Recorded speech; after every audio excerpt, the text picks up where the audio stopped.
메리 크리스마스, 복된 토요일입니다. 오늘 하나님의 말씀으로 하루를 시작한 여러분 가운데 주님의 단비가 내리기를 주님을 축복합니다. 함께 나눌 말씀은 요엘서 2장 18절부터입니다. 그때 주님께서 땅이 당한 일로 마음 아파하시고 당신의 백성을 불쌍히 여기셨다. 주님께서 백성에게 대답하셨다. 내가 너희에게 곡식과 포도주와 올리브 기름을 주어서 아쉬움이 없도록 하겠다. 다시는 다른 나라가 너희를 조롱거리로 만들지 못하게 하겠다. 북쪽에서 온 메뚜기 군대를 멀리 쫓아버리겠다. 메마르고 황량한 땅으로 몰아내겠다. 전위 부대는 사해에 몰아넣고 후위 부대는 지중해에 몰아넣겠다. 시체 썩는 냄새 그 악취가 코를 찌를 것이다. 주님께서 큰 일을 하셨다. 땅아 두려워하지 말아라.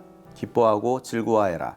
주님께서 큰 일을 하셨다. 들짐승들아 두려워하지 말아라. 이제 광야에 풀이 무성할 것이다. 나무마다 열매를 맺고 무화과 나무와 포도나무도 저마다 열매를 맺을 것이다. 시온에 사는 사람들아 주 너희 하나님과 더불어 기뻐하고 즐거워하여라. 주님께서 너희를 변호하여 가을비를 내리셨다. 비를 흡족하게 내려주셨으니 옛날처럼 가을비와 봄비를 내려주셨다. 이제 타작마당에는 곡식이 가득 쌓이고 포도주와 올리브 기름을 짜는 틀마다 포도주와 기름이 넘칠 것이다. 메뚜기와 누리가 썰어먹고 황충과 풀무치가 삼켜버린 그 여러 해의 손해를 내가 너희에게 보상해 주겠다.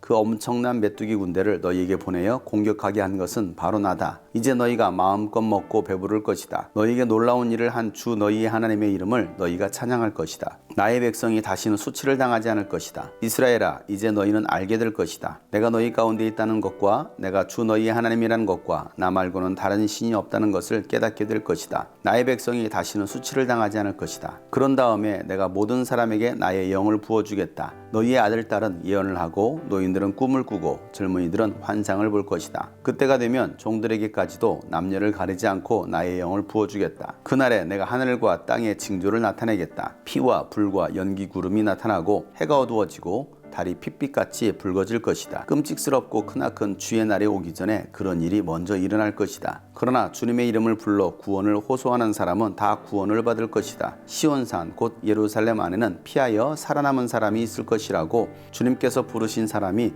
살아남아 있을 것이라고 주님께서 말씀하셨다.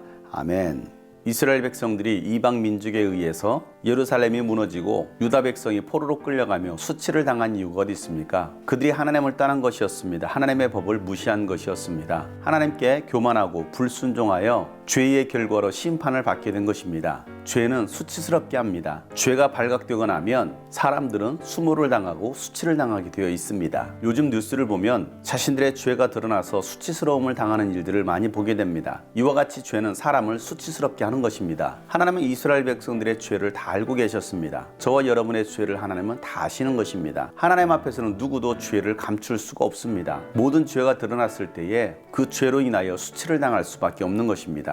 이스라엘 백성들에게 하나님께서 이와 같은 심판을 명하시고 그들이 포로로 끌려가고 심판을 당한 것은 죄의 결과였던 것입니다. 그러나 이제라도 이스라엘 백성들이 하나님께로 돌아와 회개하면 하나님은 그들의 수치를 당하지 않게 해주시겠다고 말씀하고 있습니다. 오늘 본문 말씀에도 하나님은 이스라엘 백성들이 수치를 당하지 않게 하시겠다라고 3번씩 반복하고 있습니다. 여러분, 하나님께 불순종함으로 수치를 당하셨습니까? 영적 교만과 타락으로 인하여 부끄러움을 당하셨습니까? 회개하고 하나님께로 돌아간다면 하나님은 여러분이 수치를 당하지 않게 하실 것입니다. 심판받은 이스라엘 백성들 가운데 하나님께서는 큰일을 행하시겠다라고 말씀하십니다. 하나님은 하나님의 백성들이 고통을 당하고 하나님께서 주신 땅이 황폐해진 것으로 인하여 하나님은 마음 아파하십니다. 복을 받아 누려야 될 하나님의 백성들이 죄로 인하여 수치를 당하고 고통당할 때에 하나님은 기뻐하시는 것이 아니라 아파하시는 것을 기억하시길 바랍니다. 그래서 그 백성들을 불쌍히 여기시고 그들이 회개할 때 하나님은 그들의 죄를 용서하시고 수치를 당하지 않게 하실 뿐만 아니라 하나님께서 다시 그들에게 복을 부어주시겠다라고 말씀하고 계시는 것입니다. 곡식과 포도주와 올리브 기름을 넉넉하게 주어서 아쉬움이 없도록 해주시겠다는 것입니다. 또 다른 나라들로부터 조롱당하지 않도록 해주시겠다는 것입니다. 주님께서 큰일을 행하시는 것입니다. 황폐해진 그 땅 가운데 하나님은 늦은 비와 이른 비를 주셔서 풍성한 열매를 맺게 해주시겠다라고 약속하십니다.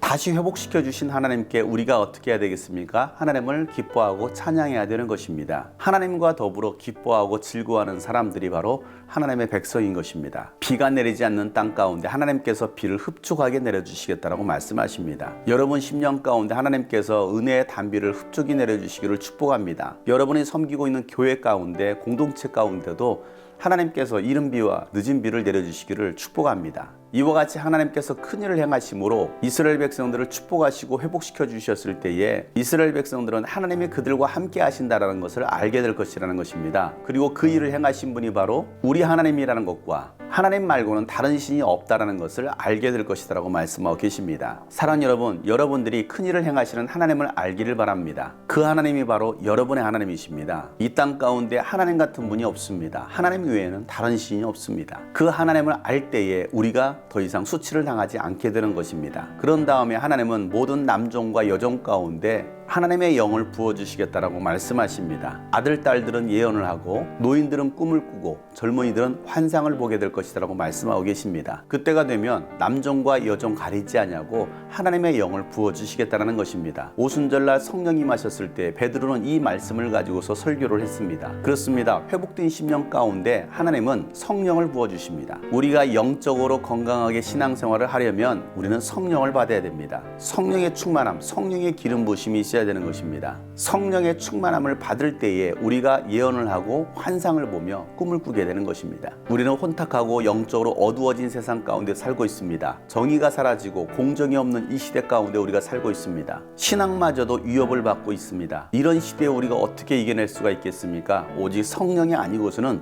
우리는 이 세상을 살아갈 수가 없는 것입니다. 마지막 심판의 날에 오기 전에 하나님은 우리에게 성령을 부어주신다고 말씀하셨습니다. 그 성령의 충만함으로 영적 싸움하며 승리자의 삶으로 살아갈 수 있는 여러분 되시기를 축복합니다. 크고 두려운 주님의 심판의 날이 다가오고 있습니다. 그 심판의 날이 오기 전에 주님의 이름을 부르는 자는 누구든지 구원을 얻을 것이라고 말씀하셨습니다. 사랑하는 여러분, 아직도 예수 그리스도를 알지 못하는 영혼이 있습니까? 예수 그리스도의 이름을 부르시길 바랍니다. 주님의 이름을 부르는 자는 누구든지 구원을 얻습니다. 아직까지 예수를 알지 못하는 영혼들에게도 예수 그리스도의 이름을 선포함으로 그들 가운데도 구원의 은혜가 있기를 소망합니다. 우리는 마지막 시대를 살아가고 있습니다. 마지막 복음의 전달자입니다. 성령의 충만함을 받아 다시 오실 예수 그리스도를 증거하고 영혼을 구원할 수 있는 오늘 하루가 되시기를 축복합니다. 그리고 성탄의 기쁨이 여러분 가운데 가득하기를 예수 이름으로 축복합니다. 샬롬.